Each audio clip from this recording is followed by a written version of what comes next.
Okay, vi har en global vindcirkulation. Vores problemformulering er, hvordan kan cirkulationsmodellen beskrive forskellene i nedbør på jorden? Vi vil starte med at snakke om transport af varmeenergi i atmosfæren fra ækvator til højere breddegrader. Bagefter vil vi komme ind på cirkulationsmodellen. Så vil vi snakke om lufttryk. Så vil vi snakke om sø- og landbris, termisk høj- og lavtryk og dynamisk høj- og lavtryk. Og til allersidst vil vi komme med en afsluttende konklusion på det hele. Der findes to former for tryk inden for høj- og lavtryk. Der findes dynamiske og termiske tryk.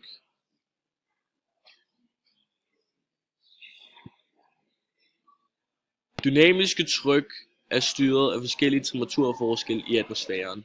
På grund af vores geografiske position er der tit vandrende lavtryk, der opstår på grund af temperaturforskellen mellem de polare og subtropiske områder.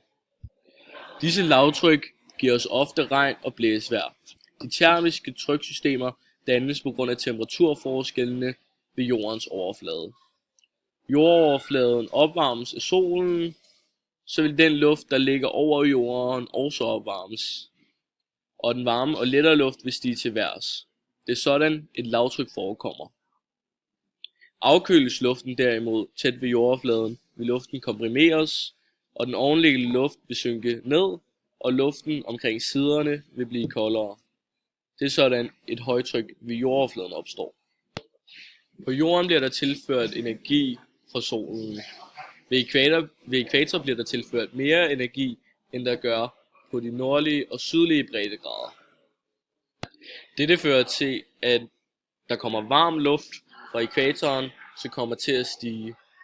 Denne luft breder sig ud over atmosfæren. Ved atmosfæren bliver luften koldere, og den stiger ned igen. Når den så synker ned, rammer den et andet sted. Her kan du se ved de 30 breddegrader. Den varme og den kolde luft prøver at mødes, så den kolde luft fra polarerne møder med den varme luft, som der kommer ned fra ækvator. Dette er, hvad vi kalder cirkulationsmodellen. Her på cirkulationsmodellen kan man se, at der ved de 30 breddegrader for eksempel er lavtryk, og ved de 60 breddegrader er der et højtryk. Det vil sige, at ved de 60 breddegrader forekommer der ofte regn og blæsevejr, og der ved de 30 breddegrader ikke lige så meget.